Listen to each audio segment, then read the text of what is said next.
Heads up! This podcast contains infrequent informal language. Please proceed with due caution. This is Prompt Songs Podcast.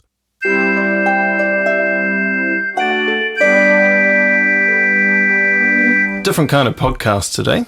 A little bit of a shorter intro. It's been a while. It's been a month and a half. So welcome to the podcast. We're recording in a new location, my studio, otherwise known as the room I sleep in. I live next to a quite busy road, and it's still quite warm in New Zealand, so you will hear the occasional car go past and the neighbour's building, so you're going to get a nice ambience. You can hear a plane off the place I should be working right now. But so a different episode in many ways, shorter editing at the beginning, and today only Adam and I are presenting songs because Sam has been taking time off to get used to his new study regime, and taking a nice break from that to help listen to our songs and point out how he would have done them better. Who wants to go first? Oh, Sam, seeing as you're essentially the witness. Oh man, who would you like to go first, and what? Pick you, Adam, and you just decide which song. Okay, let's do S Club 7 Bubbles. So when we recorded the song, before we did, you told me you hadn't really heard much S Club 7? Not really, no. Because I think my first musical memory is in kindergarten grabbing a mallet from a glockenspiel and singing Reach for the Stars into it. Okay. Because the teachers were big into S Club 7, so naturally all us kids were. Right. Like, listening through, they don't really stick to one genre, so... It's still really solid, though. Oh, the harmonies are wonderful. Yeah. It's a shame what happened with them, but... Like, I'm not big into boy bands or girl bands or vocal groups like that, but soft spot for them. Oh, yeah. Any excuses? Or? Well, I used my Vocaloid again because I couldn't be bothered singing a big 7-part harmony. Right. And also, it was quite wide. I don't know if I had the range for it. But yeah. What ended up happening was, like, I replaced some of the bass parts with, like, a synth part in terms of, like, the lower harmonies with the synth part. And it doesn't sound very much like S Club 7, but it's... that was a good starting point. Yeah, it's kind of like started as a vocal arrangement and then turned into this. Okay. So, yeah. So it's called Cola Adora. Yeah. Are we going to discover what that means, or do you want to explain that? So the song's kind of about... Because the prompt was bubbles, right? Carbon. Yeah, S Club 7 Bubbles. And... the idea of it is like it's just about someone who really loves cola. So that's the second song he's written about me. He's obsessed.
Yeah, so there's a lot of themes of like, you know, drinking cola, being a bit obsessed with cola, and then like the heart starts pounding.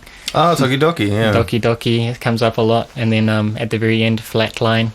It's like, you know, I guess they drank too much cola and kind of had heart palpitations. You know, at the beginning of each episode, how I say, heads up, there's going to be a bit of colourful language.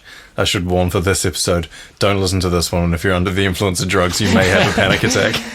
Yeah. My brother helped me. He lives in Japan, but he helped me a lot with the Japanese lyrics, and then he also helped me translate the English lyrics, which are still in English, but they're in like Jinglish. Yeah, Japanese vowels. Yeah, so he helped me a lot with all of that stuff. I really like the in a bar key changes. Super. Shua. Sorry. Yeah, it reminds me of that great 60s psychedelic song, The Green Tambourine. Oh, okay. As the sunshine. And then it will change it to a completely different key for just a bar. Hi everyone, Ryan here. Just a little quick editorial note. I have got my songs confused. You can blame the film Recess School's Out for this. I thought the song was Green Tambourine, but the one in my head is called Aquarius, Let the Sun Shine In by the Fifth Dimension, and I had to listen to the song for old time's sake, and this is not the song with the key changes I'm thinking of. I've been scouring the internet looking for the one I'm thinking of. It's some sort of 60s psychedelic flower power one, but I can't quite find it. My apologies. Back to the podcast. Yeah, I was kind of playing around a lot in this song with sus chords and like leading them up, especially in that pre-chorus section, shua, like leading it up, back down again, down, back up, like stepping like that. And then like having a big resolution into the chorus, big kind of sus 5 into 1. With the Vocaloid thing, is it called Vocaloid? Yeah, it's a free software. What's it called? Actually, it's like a digital singer or whatever. Yeah. And Vocaloid is like a brand of that. Oh, I So see. the one I used is like a free one called a UTAL. It's got an interesting sound about it, eh? Yeah. Because It works in Japanese because it's programmed with Japanese vowels. It would be so much harder to do in English because our vowel sounds change depending on the word. Right, yeah. It's interesting how the pitches sort of like waver. Oh yeah, Like it's sort of... you do all that pitching yourself, but what I did is just put the auto setting on. But you can see it's like flat in some places, and like, and I was just like, oh, that's okay. If you get a voice, you can do different things to it. Like it will have different voice banks, and for part of it, I use like the belting voice. You can hear it's really strained in some points. Because I was just wondering if that's just to like try and make it sound a little bit imperfect, so it's a bit more human-like rather than like being perfectly pitched all the time. Yeah, you can definitely like tune it in as soon as you like, because I wrote this all on MIDI and then imported that into the UTAL. When you first import it, it's like completely perfect and there's no like gliding between notes or anything. Yeah. But yeah, It's kind of like trying to write a violin via a keyboard.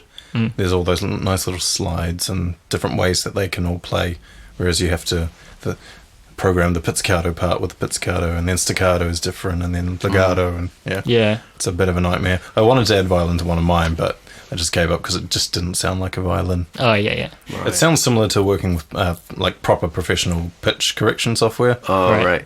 It's so funny that there's controls in there to make it sound less robotic, which is like, yeah, just get a proper singer. Right. Because when I started with it, I could like change how like flat the note was being hit. Right. And you can when you really push it, that's the auto-tuned sound. Yeah. But you can also like do it the other way and throw it out a bit. I just found it hilarious. You'd want your natural vocal to sound more natural, and it's like, Yeah. just straight. That's natural. Cool. Do you want to have a go now, Ryan? Sure. Our friend Richard was on the last episode, and he challenged me to do yet another TV show intro.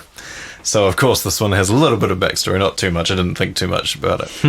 It had to be Trouble at the Space Station. So, the show centers around Jeff. Jeff is space station maintenance, so he looks after space stations. In this show, he's kind of like the local superhero because he's always fixing stuff. And then one day there's a murder, and spoiler alert, Jeff did it, but he investigates so he doesn't get caught. Anyway, this is the TV show. Previously on... Warning! Warning! Oxygen levels too low. Contact Satellite maintenance. When the signal's gone down, lost kid to be found. Doing dust in the pipes, the service got mites. Mad at Dan in the gym room. Well, it's not my area, but I have a hunch. Who's got a hunch? Do it right after brunch. Cleaning during the day, solving crime in the day. Intern is man with blood on his hands. Yes. So I've fallen again into the trap of the fact that my vocals don't come through that much because I'm a baritone. So when the signal's gone down, lost kid to be found, this is the kind of stuff he addresses. Moon dust in the pipes, I feel that that's a common space station problem. And there's one NASA's always yapping about. The server's got mites, which is funny because mites are in wood. Oh, right. He's got a hunch, of course, but he'll do it right after brunch, so he prioritizes food. Cleaning during the day and solving crime in the day, because there is no such thing as day or night in space. Yeah, true. And then maintenance man with blood on his hands, because, spoiler alert for the whole season, that's the twist, is he is the one who killed them. That was right there in the intro. Yeah, exactly. No, cool. I like the intro to your intro, where it's like, warning. Yeah, it really reminded me of yours. Oh, I was going to say it reminds me of $6 Million Man. I have not seen it, so I didn't rip that off. I ripped you off instead. Oh, okay. They kind of had the space chatter in the start, because he's an astronaut who... I was thinking about crashes. Thunderbirds as well. Oh, yeah. Thunderbird 5, that's kind of what that exists for. But yeah, one of your songs it took some sound bites from... F-22 sim or something. Yeah, and there was warning at the start, and I was like, oh, that's the sound I want. I should really, really commend my keyboard for pretty much doing this song for me. It was the drum beat, it had the orchestra hits, which I've been wanting to use forever, and just a real guitar, and I think that was it. Those tom sounds at the end. Oh, hell yeah. Yeah. Actually, you're going to notice there are no real drums in any of my songs today. Oh, okay. So you helped me. Were they not you real helped drums me. at the end? There's hi-hats. No. They sounded like your... so that keyboard over there in the corner, it's got like the preset songs, which I never use, but it's got the style, which is when you can just like pick disco and then go to a certain BPM, and then it's got different sections of beats. Mm-hmm. So that was just a combination of like synth drums, me physically playing them, but a lot of it was a backing track. So kind of trancey. You helped me record really nice drums for all of mine, and then I just plugged a single cable in and hit play. What's the tone of your show? Because the intro is kind of like really upbeat. Yeah, it's like maybe like a cartoon, right? Yeah, but like Family Guy level. Yeah. So it can be serious if it wants, and it can be adult when it wants, but a tongue in cheek because you know that he's the fucking murderer the whole time, and it's about him trying to like not find himself.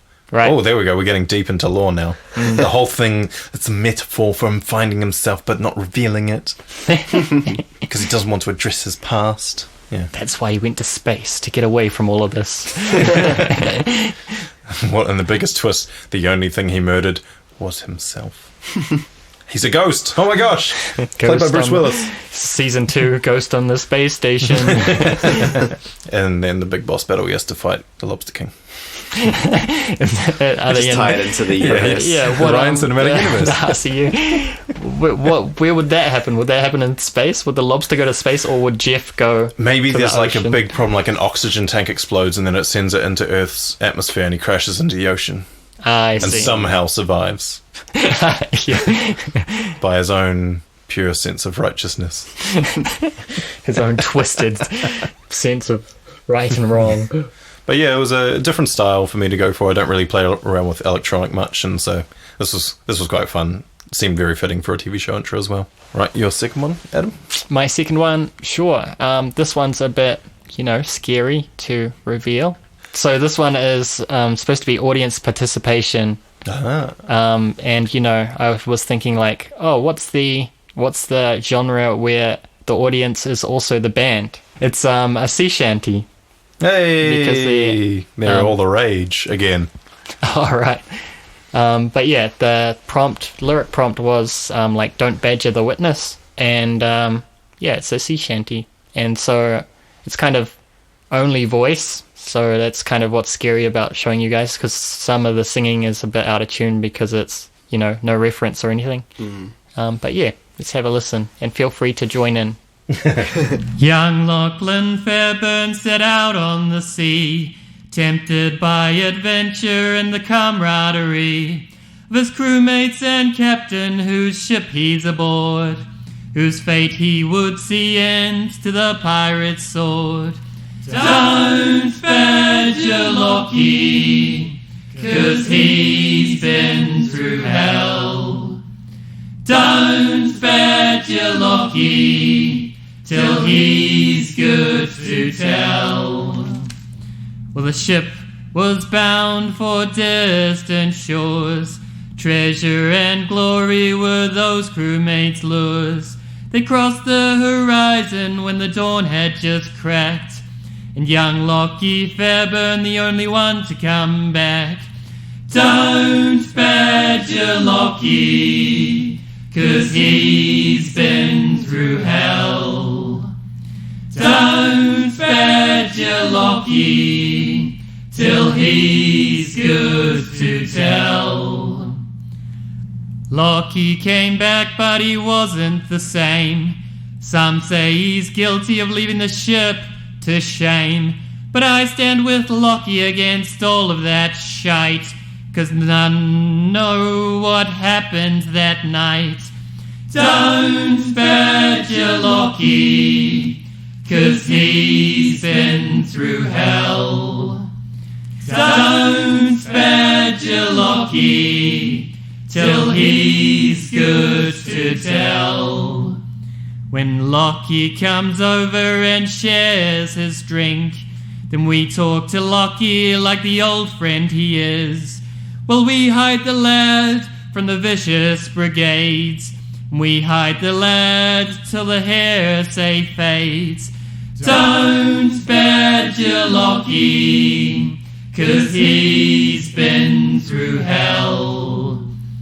Don't badger Locky, till he's good to tell. Locky may never say what happened that night, and if he doesn't, that's quite alright. Young Lachlan Fairburn is the last known crew on the sunken vessel we hardly knew. Don't badger Locky, 'cause he's been through hell. Don't badger Locky, till he's good to tell. Nice. That was awesome. That's really cool. That noise in the background, just of like the hum of your computer or something, it sounds like a timpani just going boo, and it really suits. I didn't even know that hum was there. Just a long timpani roll. I was going to That's ask all you you about need. it, actually, if you'd found like an ambience like track. It was probably my computer. Oh, yeah. I am such a fan of songs about the sea. Oh, I don't yeah. know why. Like, I love, like, I don't go sailing, but I've been on a ship and I loved it. So a lot of my songs Right. outside the podcast are based on the sea. And I do have my own sea shanty on my own solo project. And it's like, Right. damn, Adam's got the tone down.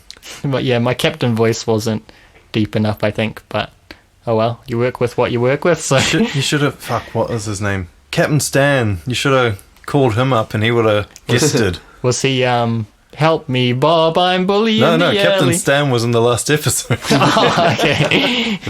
That bully in the alley I one is the one fucking that love I that listened one. to a lot. That's my favourite sea shanty. His voice is, it's nectar. There's actually a few good this is off track, but there's a few good films about like sailing and sea shanties, which is really cool. There's one called, if you have Prime Video, it's called Blow the Man Down, and you'll either love it or you'll hate it, and I think it's a great ambience. Also, the lead is quite cute. Yeah, did you listen to many sea shanties as like... A couple, like just the like vocal only ones, because I kind of like vocal only ones. My favorite one is When the Wind Was in Our Sails? I haven't heard that one. Hello, me again. I really am on a roll this episode. So, the title of the sea shanty that I was attempting is actually Roll the Old Chariot. It's by a man called David Coffin, who incidentally is in the film Blow the Man Down that I mentioned earlier on. Back to the podcast. My favourite one is probably Barrett's Privateers.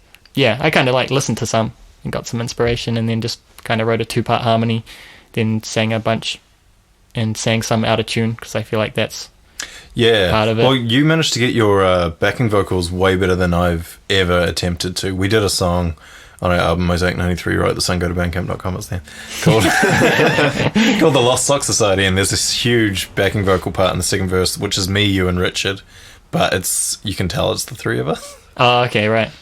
And whenever I've done backing vocals, I can't make it sound like a group. It just sounds like me with a high or a low voice.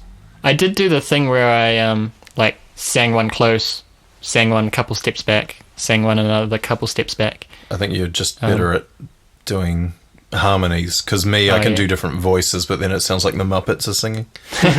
Muppets are not pretty a bad good singers. thing. Yeah. No, that was awesome. Oh, cool. Thanks. Really like that one.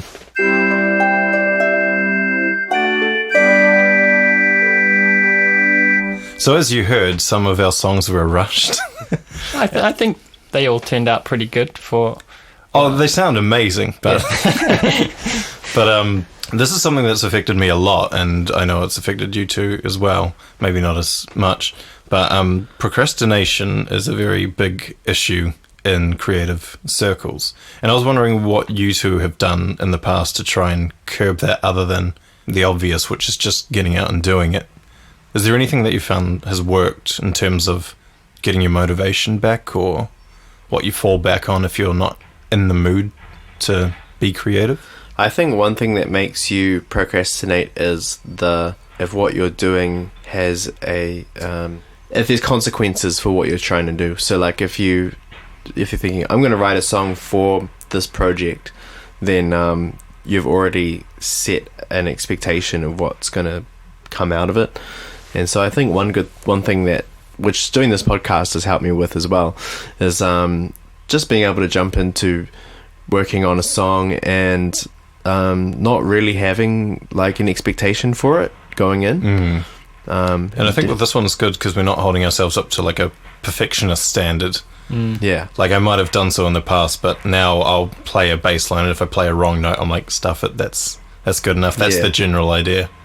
Yeah, I think as soon as things become serious, it becomes harder to motivate yourself to do it, because you sort of, I don't know, you're more likely to put those kind of things off. Yeah, if it's important, or if it's, not that this isn't important, but no, it's not. It's truly a passion project, and I think that's why it's usually so easy to do stuff for this. But I'm not sure if I mentioned it before, my memory's that bad, but my songs were finished literally an hour before we're recording this, and that's the first time I've put it off that late. But I could just say I was trying Sam's method, and it worked. Well, my method is procrastination. Really. Well, I think the trick is the less time you've got, the more efficiently you work, right? So because you utilize that time a lot better. To its most potential. So if you're in university and you haven't started that project that's due in about 4 hours, just leave it for 1 more hour, and you'll work even more efficiently. Yeah. And then call in sick at work on the last few days and do all your chores, and then go, finally, now it's time to watch that entire series that I've never had any interest in, and then I'll do it. Time to start Game of Thrones so I can be with everyone else and knowing how bad the last series is. I think for me, this month I had a lot of trouble. I kind of left it quite late, not super last minute, but I just found that the month that I did Talking Heads and Red Hot Chili Peppers, I was really happy with my songs, and I worked quite hard on them. And then the next month, I was really unmotivated because I was kind of felt like I just wanted to have a break, because I just worked so hard on something. Then I kind of forced myself really hard to listen to a bunch of music and try and really like force inspirations on myself. And then I think in that month I wrote that Flashing Lights song, which is one of the more eclectic things you've done. Yeah, the Cars song as well, and I was really happy with both of those. And then the kind of feeling that I needed a break was like doubled down on the next month, which is this month. Which was pretty good timing, because we're not necessarily setting an episode or season length. Yeah. We just got to the 5th episode, and then Sam started studying again, so it felt like we should just give an extra few weeks and see how that goes, especially because Sam isn't able to contribute to this episode in terms of songs. And from the perspective of actually having had a break, I'm looking forward to getting back into it. Right. And I feel like I did get a break, because for weeks and weeks I just kind of didn't think about it. And it's like, oh, it's coming up.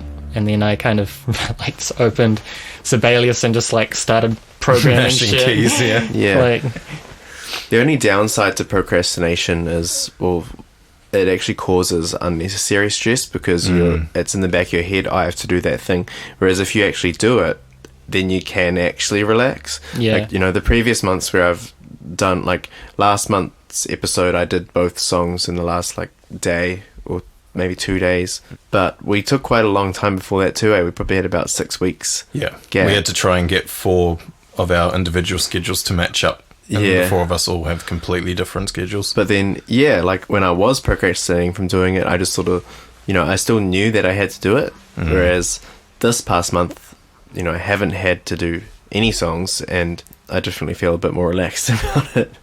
The weird thing for my procrastination is when I'm making a song, I am in my element. I'm really enjoying it. It's just sitting down and doing it. I don't know what's unappealing about starting it, because I'm not necessarily fearing an outcome, because I don't have to show anyone the outcome in the end, except for this one. You two can see on the back of my door, because we're recording in my bedroom, there's a big list of words. Those 6 are 6 projects that I've theorized and got some stuff done on. And I think a lot of mine is like, where do I begin? right. Some of those come naturally before others. Yeah. But 3 of them could all be done at the same time, and I think it's just a big tidal wave for me. They're quite big goals, though, to They set. are. Like, They this are. is a whole project that I want to... But, if you set smaller, short-term goals, it might be easier to get started. Well, I've been thinking about that today and yesterday, is that I've gotten used to, with the podcast, for doing the recording process quite quickly.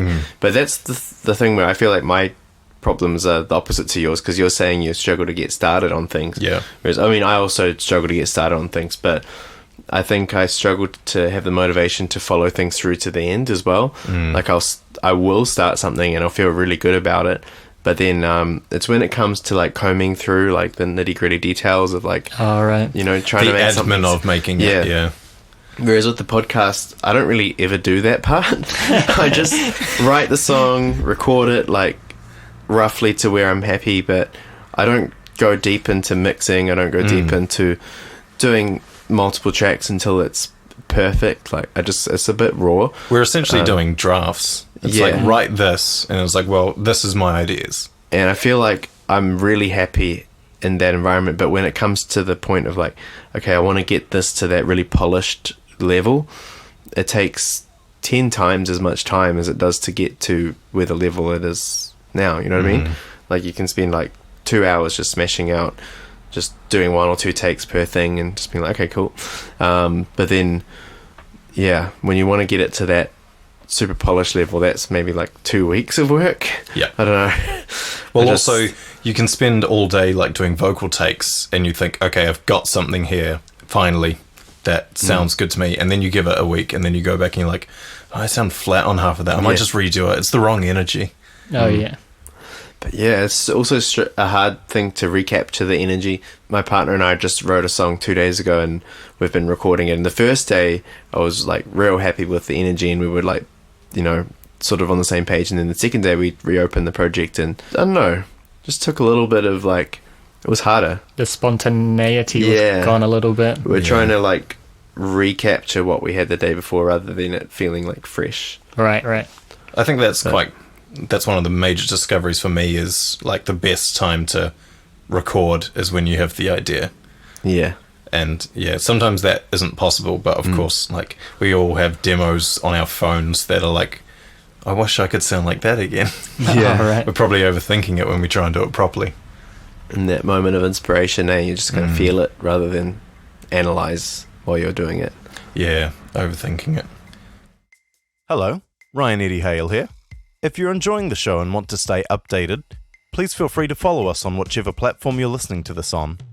Also, if you would like to know when the next episode goes live, or want to receive relevant updates, plus lyrics and photos from each recording, make sure to follow our social pages on Facebook, Instagram, and Reddit. Furthermore, if you search Prompt Songs Recommendations into Spotify, we've set up playlists for each episode with a list of all the music that we've mentioned or recommended for easy access. Now, back to the show.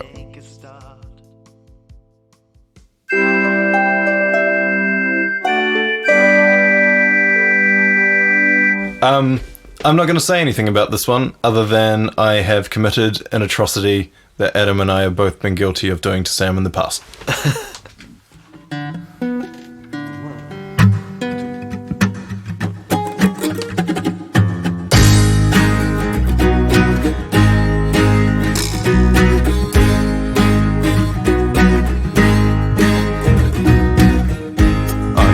The game of life, or are you in financial strife? Are you climbing up the corporate ladder? Does employment balance on the edge of the knife?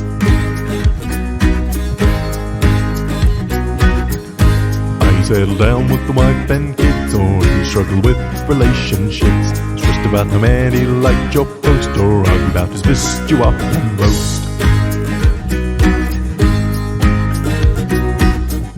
Doesn't really matter in the end, the things is the simulation.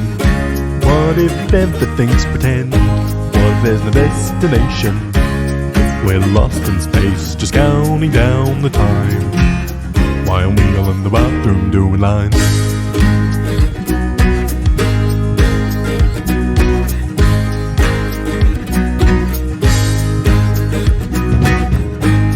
Ride around in a private jet, or hope that crypto's gonna kill the dead? Why would you want meet the goals you've set, or do you use dead people dining sets?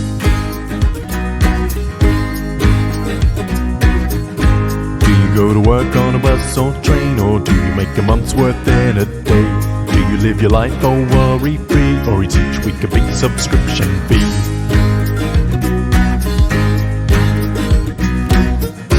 Doesn't really matter in the end, the same is the simulation. What if everything's pretend? What if there's no destination? If we're lost in space, just counting down the time, why aren't we all down the bar chewing limes?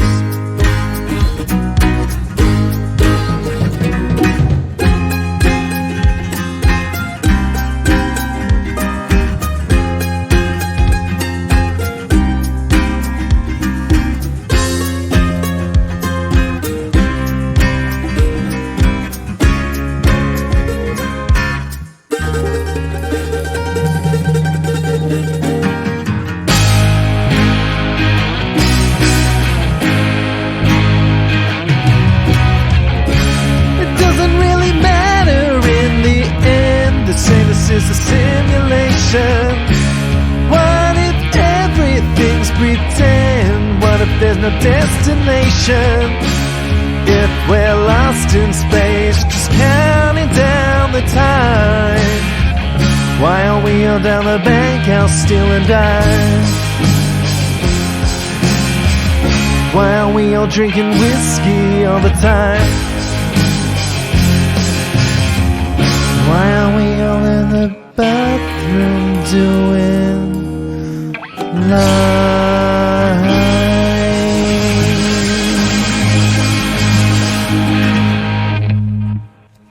Cool. Cool.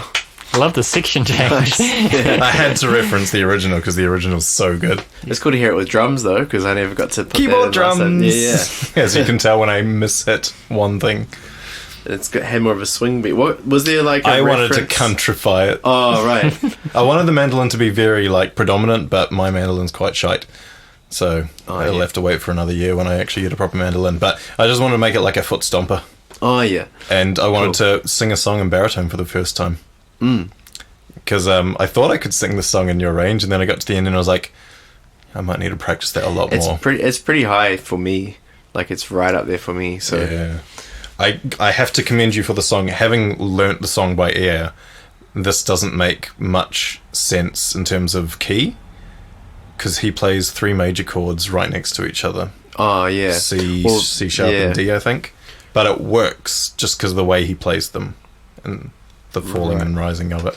It's sort of, well, this was originally a Pixies thing, and so that I think that's sort of a thing in the grunge area is like parallel major chords. Flat fifths as well, yeah, they suddenly sound kind of haunting when they, like Nirvana does that a lot too, like because you did a Nirvana song, and they... Twice? Yeah. It's going to make a comeback this episode. Yeah. Oh, cool. Yeah. Yeah, they have these weird, like they're normal chords, but they put them in weird orders, and it sort of can sound quite cool. Yeah, trying to break free from the pop mentality. So yeah, this is just acoustic instruments and drums on the keyboard. A lot of fun doing it. Played my baritone, ukulele, and my mandolin, which I always like to break out. And sick. Yeah, I love the original so much I wanted to turn it into country like Adam and I do with a lot of Sam's songs. Oh yeah, I was wondering what you mean by that. Yeah, Sam has a really lovely song called "Pieces of Me," right? And he brought that's what it was. He brought it to us, and he's like, "I'm not sure what to do with this in terms of a band arrangement." So Adam and I were like, "This needs a train beat and a turn into like a oompa kind of." Yeah. And then after we played it like that, I couldn't really hear it any other way. Yeah, I couldn't imagine it. We kind of killed the song. I think. I wouldn't say killed it. I'd say made it infinitely better. Yeah. So years later, still doing it. But I do prefer the original. Oh, but some new lyrics just because Sam's original has a verse and a half. So I just wanted to fill it out. And also I wanted to change the famous line every now and then to a few things. The original one's quite short, eh? Is it like 2.5 minutes or something? Yeah, mine's only about 3, I think. Oh, yeah. Anyway, it's funny that you mention Adam's Nirvana song because... Yeah, I rearranged that one. And by rearranged, it's more like did an instrumentation of it. Oh, yeah. Because was it originally just like acoustic guitar? Yeah. Well, the way I saw it was that this was the original was the unplugged version. And then Adam and I were in the car going to see Mermaidens do a fantastic gig. And we were talking about the upcoming prompts. And Adam was asking me what I was thinking about doing, and I didn't want to tell him that I was planning on doing Wildflower as well. So then Adam was like, I reckon I'm going to do Wildflower. So I was like, I'd have to do it really different, or I'll just back off and do something else for now. Well, the reason I did Wildflower is because when I first wrote it, I did it really short and, just guitar and vocals. And so I was like, good, that's a little contained thing, and I got that out of the way. And then this time I was like, well, I'm running out of time. How about a nice short song that... And so when we recorded it, I think it was just bass and drums. Yeah. Proper drum and bass. And it still is just bass and drums and vocals. So just match the acoustic version with this, and then... then you have a full band. Well, maybe I'll do my arrangement later on, because we'll definitely do the self-cover thing again. And I'll show you the chorus that I had in mind for it. And we'll see this song develop, and by the end of the show, it'll be 6 minutes long. From Nirvana to prog rock.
Yeah, cool. Nice and short. Yeah, the bass tone was pretty yummy, eh?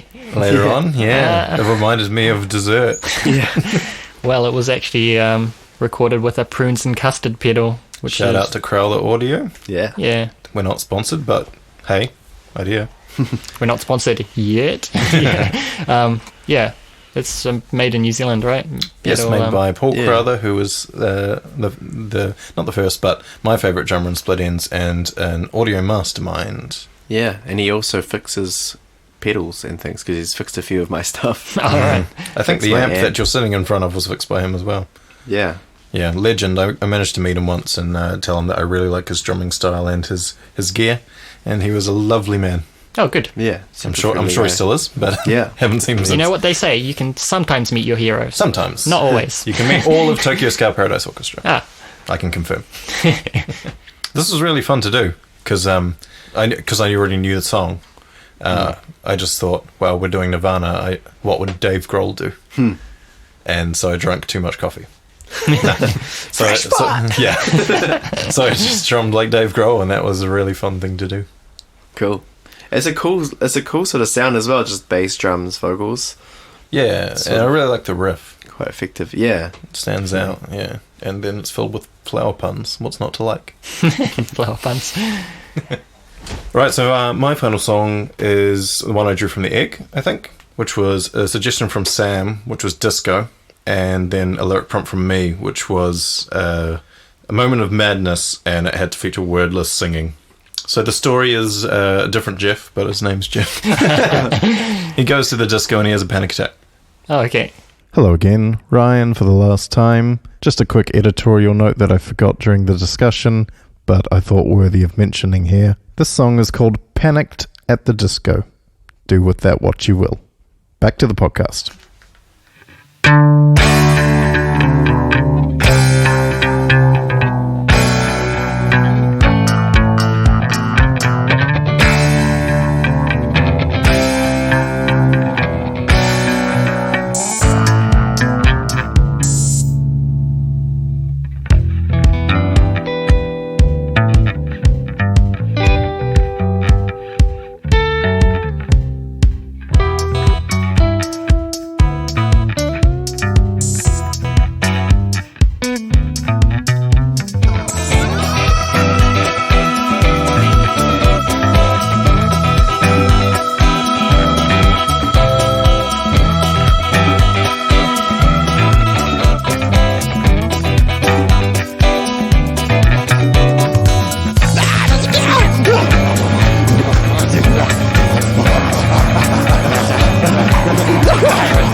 Spring or something. That's the clavichord. Oh, right. Or clavinet, one of the three. So you're asking about that note that really... that's directly lifted from Jack Black and Master Exploder. Oh, really? At the beginning, yeah. It's not Jack Black, it's me, but I'm proud that I held it for that long. Don't quite have his power, but... Man, cool. For a song with no lyrics, it really spoke to me. Yeah, that's just how I feel internally in any social situation. Yeah, Adam mentioned a bit of a Chili's vibe. Yeah, I think so. Because you offered your bass services, and I was like, yeah, that'll be cool. And then I left it way too late. It was last night. I sat down with the bass, and that was the first thing I played was that dung dung bam. I was like, that's kind of funky in 70s, but now that I think about it, that is kind of Flea as well. Maybe Flea is kind of funky in 70s. It just made me think of, there's a song by a band called The Meters called Chicken Strut. It's a very good, like, wordless funk song. But it reminded me of it because towards the end of the song, every member of the band is just making these, like, manic chicken sounds. Do the Meters have a lot of songs called something Strut? I think they had a few. Oh, okay. Yeah. Because they did Sissy Strut, right? Yeah. Oh, yeah. right. Before this podcast, I'd never really written anything kind of funky. And I've done the Jackson 5 one, and this one's even more funky, and I didn't play the drums on this one. But, I love the clav sounds. Like, it really suits funky music, eh? Well, last night I did the first half, which was just bass and guitar, and then I added drums later, because you may have noticed it went out a little bit in the second verse. And I was going to add a wah guitar, a lot of like a chicka chicka wow, but I couldn't really get the sound I wanted, so I shelved it, and I did the vocals and the keyboards today. So I was just going through keyboard sounds, and I was like, clavichord or clavinet, whichever one it is, and just hit those two notes and was like, that's it. Yeah, just in my head, it's something stupid, like he's tripped over on the dance floor, and now everyone's looking at him, and this is what's going on in his head with a very slow pan into his face. And then everyone carries on, and then back to dancing and that really loud note. Yeah, that was quite fun. I'd actually quite like to do more with that.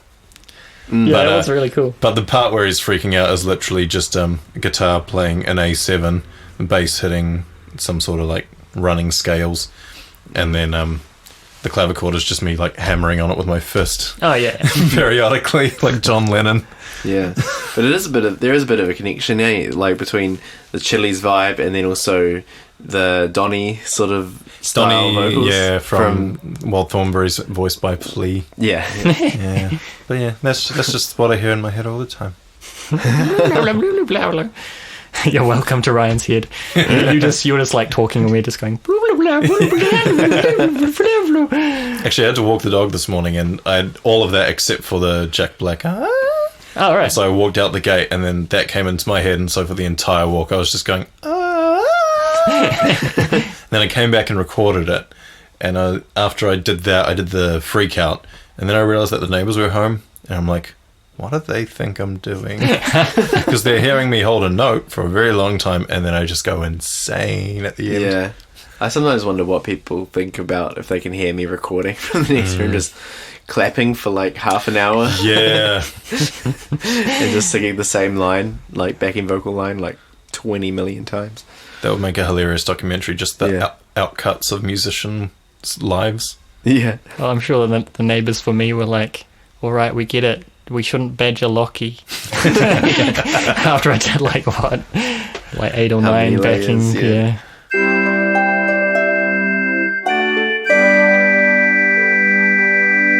For the next episode, we're hoping to get a special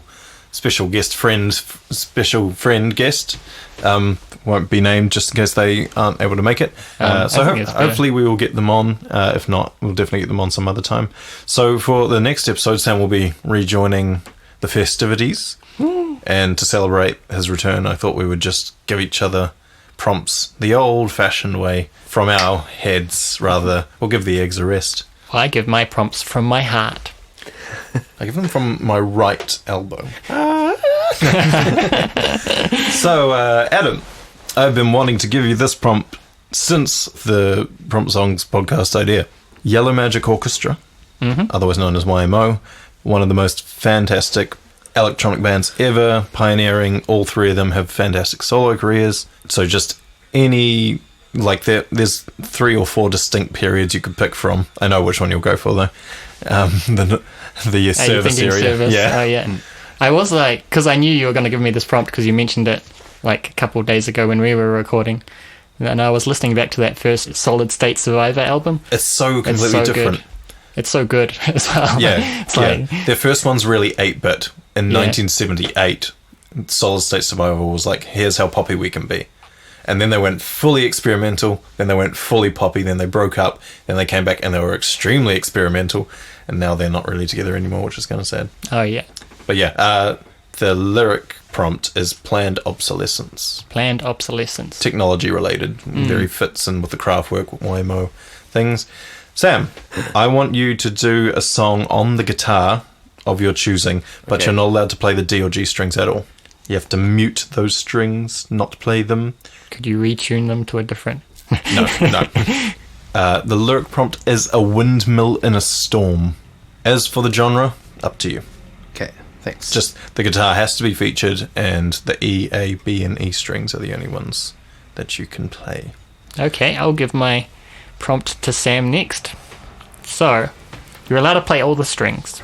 Yes! But... You have to say that for every prompt here on out now. You can play the saxophone, but you're not allowed an E flat. So the prompt is Dire Straits. I thought, I'd like to hear your right-hand thumb get a little bit of action. The lyric prompt is a heartless act. Okay. Ooh. Like taking strings off your guitar. That is pretty heartless. And Ryan. Hello. My phone's very slow to start up, but let's see if my brain is faster than my... No, he's just talking to me at the speed you should talk to me at, because I'm still... So the band is The Who. Who? The Who. Is this because we watched some of them last week? Actually. I'll get my windmill arm ready and get ready to impale it. Finish the song at a different tempo to what you start at. Okay, yeah.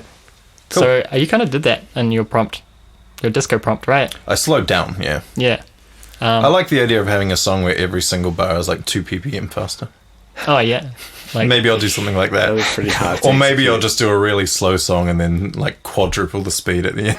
Yeah, I think I kind of got that idea from Take Me Out, Franz Ferdinand. Oh, yeah. They've got that intro and then they kind of slow it down and then it gets way more groovy. And your lyric prompt is gambling.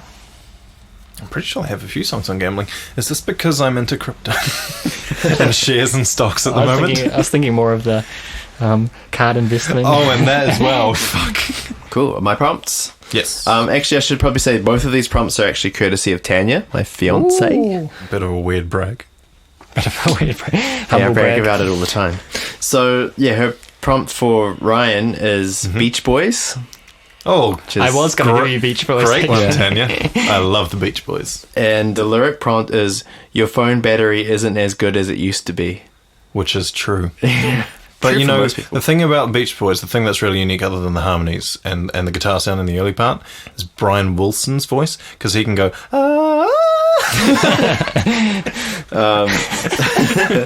and Adam's prompt was My Chemical Romance.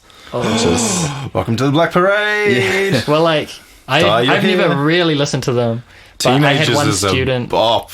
Yeah, I had one student was real into them. Oh, yeah. So I just think like, emo, but like pop emo. Pop emo. Have a comb over and long hair next time we do the podcast.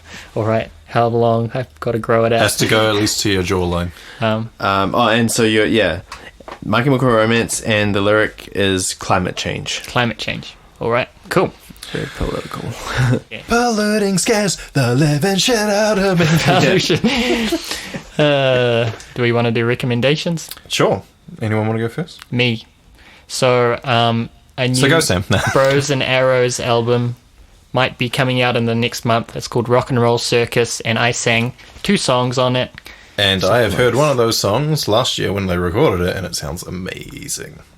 So please listen if it's out. It might not be out. And where will they be able to listen to, Adam? Spotify. Just Spotify? Probably some other places. I don't know. Well, I changed phone plan, and my old Another phone weird plan... brag. My old phone plan covered Spotify, and my new one doesn't, and I still haven't gotten around to signing up to Spotify Premium, so I haven't been listening to too much new music, but just lots of playlists. But I'd like to say other streaming services are available. I personally like Bandcamp. Oh yeah, Bandcamp's good too, because the artist gets most of the money. Yeah, but anyway, that's my main sort of place for finding new music to listen to. Yeah, so I quite often just put on like a 70s funk kind of like playlist for doing housework and stuff. Oh yeah, listening to lots of like Marvin Gaye, Stevie Wonder, Kool and the Gang, So I have a weird mental image now. Please tell me you're in a maid outfit when you do this. Is there any other way to do cleaning? I thought that you can only wear a maid outfit if you have a moustache, I think. I don't know. I just feel when I spend a lot of time at home, I just lose motivation. Like it's because there's so much distraction, easy distraction. Yeah, but as soon as I put some like upbeat music on, I instantly have more motivation. It's really cool. Mm-hmm. It's great how certain songs can give you those butterflies. It's like when you listen to the comfortably numb guitar solo, you're just like, oh, something special here. Ever since we started the podcast, I started listening to a local band called The Bats, who I've neglected to mention on the podcast, but really unique sounding band. They're really in it just for the music. They've never split up. They've just made music when they want to. Robert Scott, the guy who sings most of the songs and writes most of the music, is also the bassist in another fantastic band called The Clean, who deserves a shout out. But The Bats, there's so many songs and albums I could recommend just because all of them are fantastic. They're that good of a band. I should mention Made Up in Blue, the song North by North, and Boogeyman, but I'm going to recommend one of their later albums called Free All the Monsters, which is them with a really polished sound, nice and open sounding. They recorded it in the remains of the old asylum where Janet Frame nearly had a lobotomy, which is a lot of New Zealand history right there. Free All the Monsters is such a positive, happy album. I love so many songs on it, especially the title track. Robert's voice blends so well with Kay, the guitarist's obviously being a woman high voice, and yeah, just a really nice listen. And because we touched on procrastination, if you've made it this far on the album, get off your ass and do the thing! And put down the chocolate for now. Chocolate is for crying days. Should we try and finish on a major triad? No, sorry.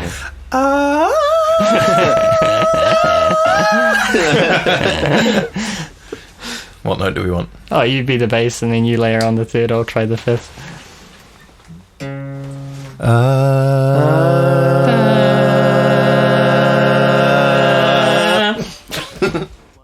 That's it for this episode. To access lyrics and photos from the recording of this show, or just to stay updated with releases and relevant news, please follow us on Facebook, Instagram, or Reddit. Your support and feedback is much appreciated, so leave us a comment on what you enjoyed, or send in a prompt of your own that you would like one or all of us to tackle. Thanks for listening. Catch you next time. Brum Songs Podcast is the independent work of Ryan Eddie Hale, Adam Riddell, and Sam Swindells.